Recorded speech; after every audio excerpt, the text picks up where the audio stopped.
Esse é o homem que está dizendo que é filho do Gugu, agora ele quer o DNA. Ele diz que ele não quer a herança, mas se ele for reconhecido no exame de DNA, ele não vai abrir mão de uma coisa que aí é direito dele, não é? Ricardo Rocha? Ricardo Rocha. É isso. Ele, de repente, a gente não sabe por quê, ninguém sabe por quê, 2 anos depois da morte do Gugu é que ele vem a público, né? Depois de estar todo o processo, está tendo andamento, desdobramento, todas as coisas que vocês têm acompanhado, o que acontece? E surge ele nessa história toda e agora quer o teste de DNA. Se vai ser feito, se não vai ser feito, me parece que provavelmente vai ser realmente, porque assim já bota uma pedra nesse assunto. Se é, se não é, não é. E pelo amor de Deus, deixa o Gugu descansar em paz, que é uma coisa que, olha, eu duvido que esteja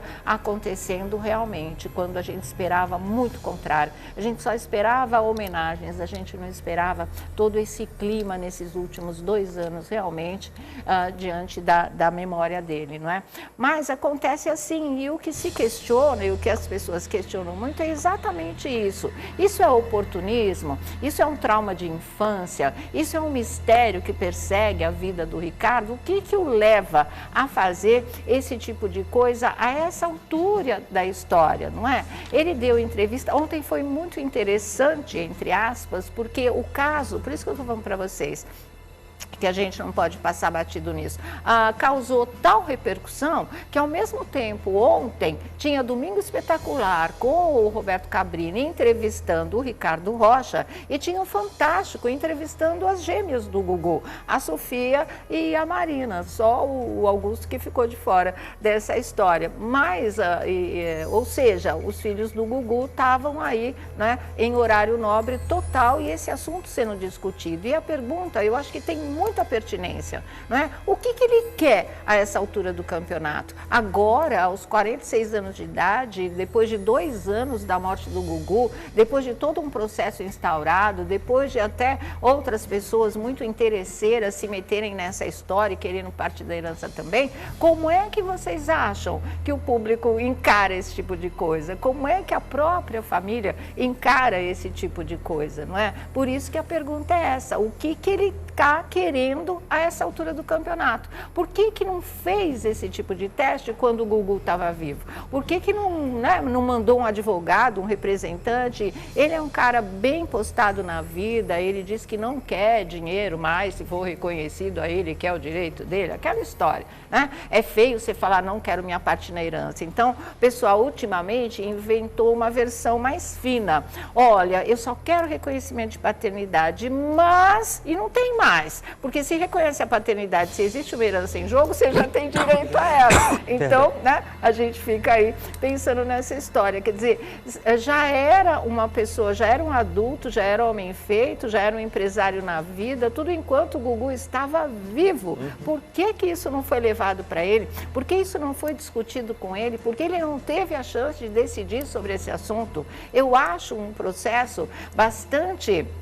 não é estranho esse. Acho ele aparecer a essa altura da história muito esquisito de verdade. Isso me permite lançar uma série de dúvidas sobre a intenção do Ricardo nesse momento. Porque, olha, ninguém estava esperando uma coisa dessas. E se houve toda uma oportunidade, não é um adolescente que está exigindo um teste de paternidade, não é alguém que realmente ficou sofrendo porque a mãe contou lá atrás e não teve oportunidade, não era adulto o suficiente para encarar uma briga dessa na justiça, a gente até entenderia. Mas depois de tudo isso, o Gugu morreu com 60 anos de idade. Se teve esse filho aos 16 e esse filho hoje já tem, se eu não me engano, 46 anos de idade, olha o tempo que ele teve de crescer, 48 anos de idade, mais ainda, o tempo que ele teve de ser criança, de ser adolescente, de virar adulto, virar homem feito maduro, não é? Para pegar e ter se aproximado do suposto pai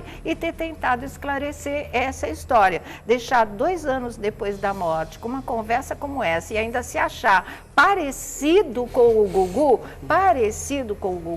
desculpa, a gente sabe que tem gente muito semelhante, né, que engana muito, o pessoal fala, nem precisa de DNA, já é a cara de fulano, de ciclano, essa coisa toda, e o teste vem e mostra que não tem nada, a semelhança física existe sem necessidade de laço de parentesco, estão aí os sósias, os clones que podem provar esse tipo de coisa. No meu entender, ele não parece nem um pouco com o Gugu, o que também não quer dizer nada, só quer dizer que ele pode estar alimentando uma fantasia, porque do Gugu, no meu entender, ele não parece. Aliás, eu quero saber isso de vocês também, a impressão que isso causa, porque para mim é muito estranho. Então eu acho que essa história está de ponta cabeça, esse momento em que ele aparece é completamente torto, é completamente desproporcional, e eu vou ter que achar o que, né, os filhos aí, as filhas pelo menos que se manifestaram nesse momento, que é um pouco absurdo. Elas falaram um pouco absurdo porque elas são educadas. Eu vou dizer que é um absurdo total.